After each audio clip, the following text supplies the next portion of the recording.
Market లో invest చేసి మీ డబ్బులు డబుల్ చేసుకోవాలనుకుంటున్నారా? సుందరరామిరెడ్డి గారి లైవ్ సెమినార్ కి అటెండ్ అవ్వండి.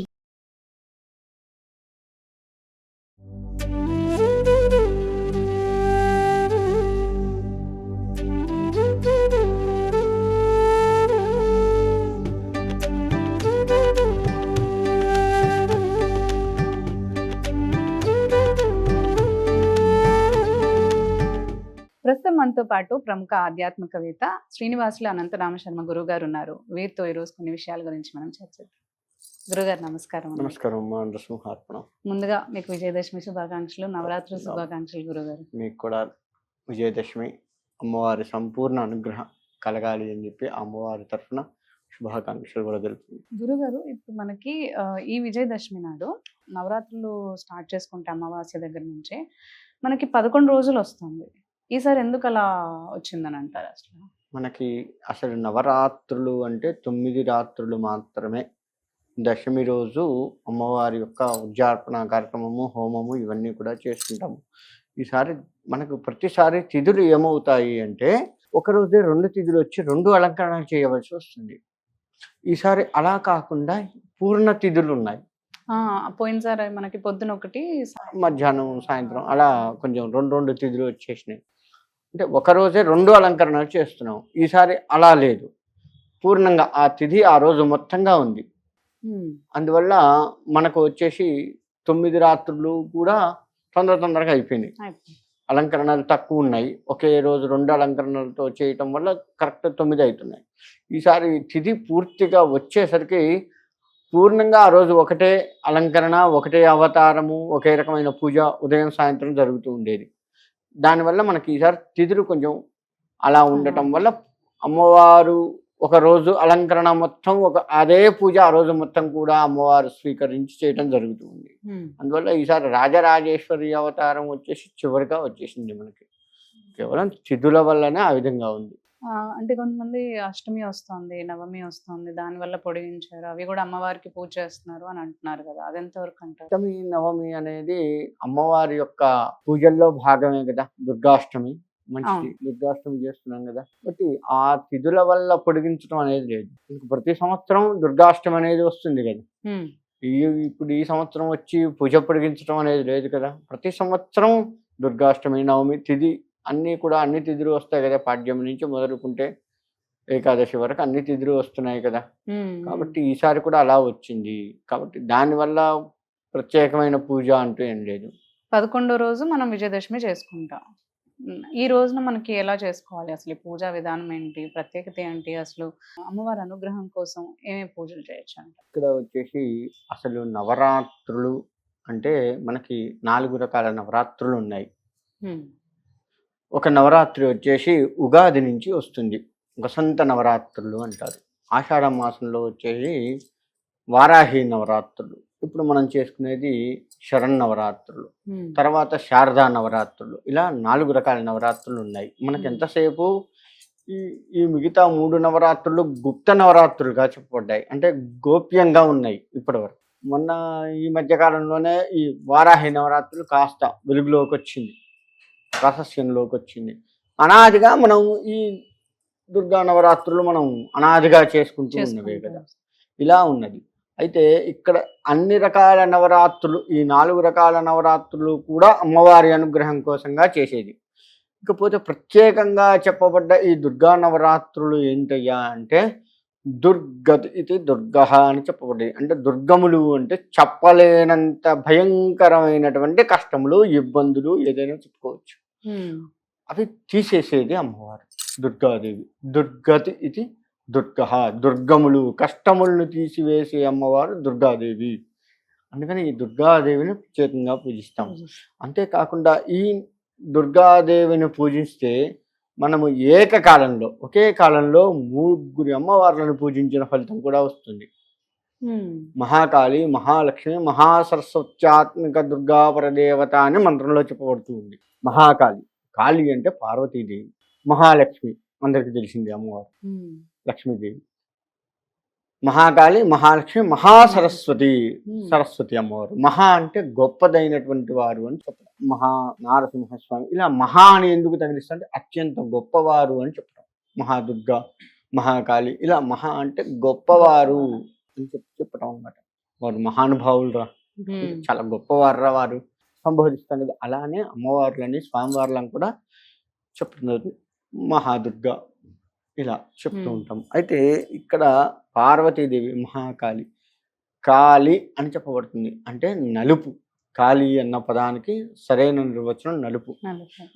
ఈ అమ్మవారు పార్వతీదేవిని పూజించటం వల్ల మనలో ఉన్నటువంటి అజ్ఞానం విడిపోతుంది, అది కారణం. అంతేకాకుండా కాళికాదేవి అని చెప్తాం. ఇలా కనుక తీసుకున్నట్లయితే కాళికాదేవి ఆమె ఏం చేస్తుంది, కలిబాధల్ని నివృత్తి చేస్తుంది. మనం ప్రస్తుతం మొత్తం కూడా కలిబాధలతో ఇరుక్కుపోయి ఉన్నాం. ఏదున్నా కలి ప్రభావం మన మీద ఎంతో కొంత పడుతుంది. కలికాలంలో ఉన్నాం కాబట్టి కదా. మాట దుర్స్తనం కావచ్చు, భగవంతుడి మీద పూజ చేసినప్పుడు ఆయన మీద ధ్యాస పెట్టకపోవటం కావచ్చు, పెద్దవారిని గౌరవించలేకపోవటం కావచ్చు, ఇలా ప్రతిదీ కూడాను తీసుకుంటే ధ్యాస పెట్టలేకపోతాం. అదంతా కలి ప్రభావం. గురువుని సేవించకపోవడం, గురువుని గురువుగా చూడలేకపోవడం. గురువు గారు ఏముంది, ఎప్పుడు వస్తాడు, ఎప్పుడు కనపడతాడు.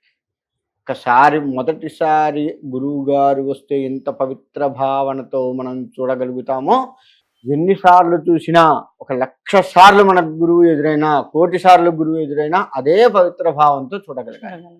అది మనం ఇవాళ చేసుకోలేకపోతున్నాం. అదంతా కలి ప్రభావం. అంటే అమ్మవారిని పూజించడం వల్ల అటువంటి ప్రభావాలు ఏమన్నా ఉండి మన అజ్ఞానం ఏదైతే ఉందో అది మొత్తం కూడా తీసివేస్తుంది పార్వతీదేవి. మంగళప్రదమైన, అందుకే శివుడికి మంగళకారుడు అని పేరు. అమ్మవారు కూడా మంగళప్రదమైనటువంటి జీవనాన్ని ఇస్తుంది.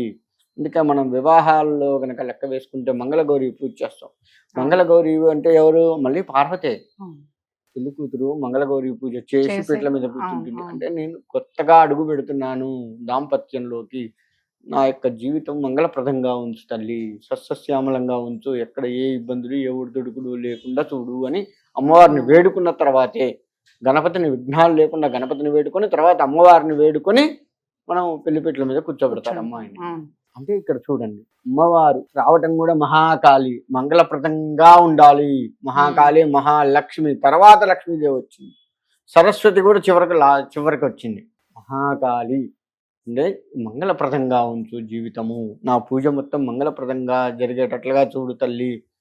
స్వామి అమ్మవారికి చేసేటువంటి నవరాత్రి దీక్ష మొత్తం కూడాను మంగళప్రదంగా ఉంచు, జీవితం మొత్తం మంగళప్రదంగా ఉంచు అని కాళికాదేవికి పూజిస్తాం. అజ్ఞానాన్ని తీసివేయి, నాలో ఉన్నటువంటి దీన్ని పార్వతీదేవికి ప్రత్యేకంగా పూజ చేస్తాం. ప్రత్యేకంగా ఏం లేదు. మహాకాళి, మహాలక్ష్మి, లక్ష్మీప్రదము కావాలి మనకి. లక్ష్మి అంటే ఏంటి, అందరికీ తెలిసింది ధనము. అసలు లక్ష్మి అంటే ధనము కాదు. ఇలా మనం కలిసి ఉండటము, నవ్వుతూ మాట్లాడటము, అందరూ మనకు దగ్గరగా ఉండటము, అంటే అందరితో సరదాగా కలిసి ఉండటము, ఇదంతా మంగళప్రదము. ఇంట్లో పసిపిల్లలు తిరగటం మంగళప్రదము.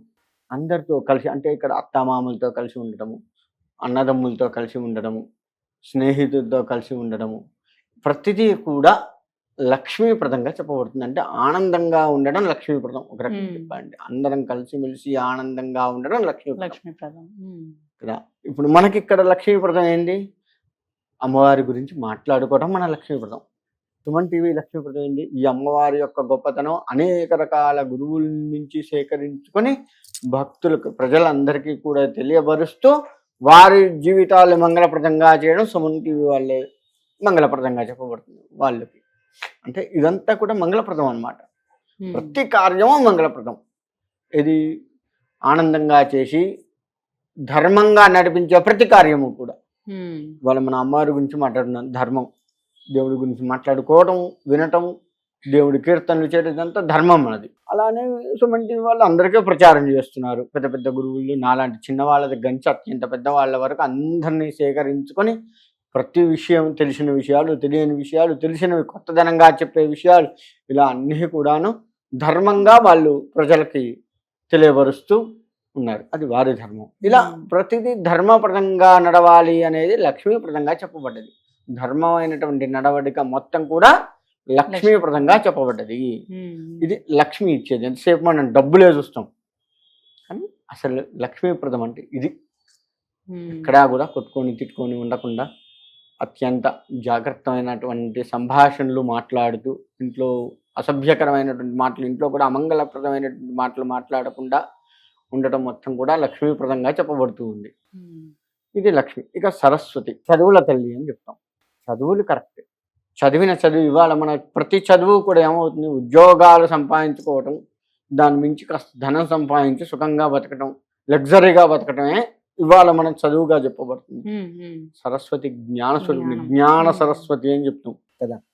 జ్ఞానం ఉండాలి కదా. చదివిన చదువు ఎప్పుడు ఎక్కడ ఎట్లా ఉపయోగపడాలి. నేను ఈ అమ్మవారి గురించి చాలా పెద్దవాళ్ళ దగ్గర నుంచి ఎప్పుడో నేర్చుకున్నాను. ఇవాళ ఇక్కడ చెప్పగలగాలి కదా, అది నాకు గుర్తు రావాలి కదా. అప్పుడు నేర్చుకున్న అయిపోయింది, ఆ కాసేపే అనుకుంటే ఇవాళ నేను ఇక్కడికి వస్తే చెప్పగలుగుతాను. గుర్తు పెట్టుకొని సమయానుకూలంగా చదువుని వినియోగించడం కూడా జ్ఞానమే. అది కావాలి. ఇవాళ వాళ్ళు బట్టి పట్టాం, అయిపోయింది, నర్సరీ అయిపోయింది, 1వ తరగతి దానికి సంబంధించిన పాఠాలు అయిపోయింది, 10వ తరగతి దాకా పోయాం, 10వ తరగతి ఇవన్నీ పోయింది. మళ్ళీ 1వ తరగతిలో నేర్చుకుంది ఎవరినన్నా చెప్పమను, అప్పుడు ఫస్ట్ సబ్జెక్ట్ ఏదో చెప్పలేదు. ఇవాళ 10వ తరగతి పిల్లగాళ్ళని తీసుకోండి, ఫస్ట్ పీరియడ్ అయింది తెలుగు అన్నారు అనుకోండి, తెలుగులో బుక్ తీసి ఫస్ట్ లెసన్ ఏందో చెప్పమనండి, చెప్పలేదు. ఎందుకు చెప్పలేరు? జ్ఞానం లేకపోవడం. చదువు బట్టి బట్టి చదువులు ఎంతసేపు ఎగ్జామ్ బయటపడాలి, అమ్మా నాన్నతో తిట్లు తినొద్దు, ముందు ఈ గట్టికి 10వ తరగతి అయిపోయింది. ఇది ప్రస్తుత జ్ఞానం వాళ్ళది, అంతవరకే జ్ఞానం. కానీ అది కాదు కదా జ్ఞానం. అక్షర జ్ఞానం అంటే ఆ కాసేపు కాదు కదా. జీవితాంతం ఎప్పుడు ఎక్కడ ఎట్లా వినియోగించుకోవాలి, ఈ పదం ఎక్కడ ఎట్లా మాట్లాడాలి, మనకు నానా అర్థాలు తీస్తారు. నానా అర్థాల్లో ఏ పదాన్ని ఎక్కడ వాడాలో కూడా ఉంటుంది కదా. ఒక పదానికి అనేక రకాల అర్థాలు ఉంటాయి, 4 రకాల 3 రకాల అర్థాలు తీస్తారు. ఆ అర్థాన్ని ఎప్పుడు ఎక్కడ ఎట్లా వాడాలో ఉండాలి. అది జ్ఞానం అంటే ఒక్క దుర్గాదేవిని పూజిస్తే జ్ఞానం వెళ్ళిపోతుంది. ఇటు లక్ష్మీప్రదంగా ఉంటాం, జీవితం మొత్తం మంగళప్రదంగా ఉంటుంది. అంటే మహాకాళి, మహాలక్ష్మి, మహాసరస్వతి ముగ్గురు అమ్మల్ని ఒకేసారి పూజించేటువంటి పూజ నవరాత్రులు, శరన్నవరాత్రులు మాత్రమే. ఇంత ఉంది. ఒక్క మనం ఎంతసేపు దుర్గా నవరాత్రులు చేస్తున్నాం అనుకుంటాం, కానీ ఆమె పూజిస్తే ఏ ఫలితాలు వస్తాయి అంటే ఇంత ఫలితం ఉంది మనకు. ఇది అర్థం చేసుకొని దీని ప్రకారంగా నడుచుకుంటూ గనక చేస్తే అమ్మవారి ఆశీస్సు సదా మనం బట్టి ఉంటాయి. ఇంకొకటి చెప్పేది ఏంటంటే, ముఖ్యంగా గణపతి నవరాత్రులు చేస్తున్నట్లు ఆడుతూ పాడుతూ చేయవద్దు, భక్తి శ్రద్ధలతో చేయండి.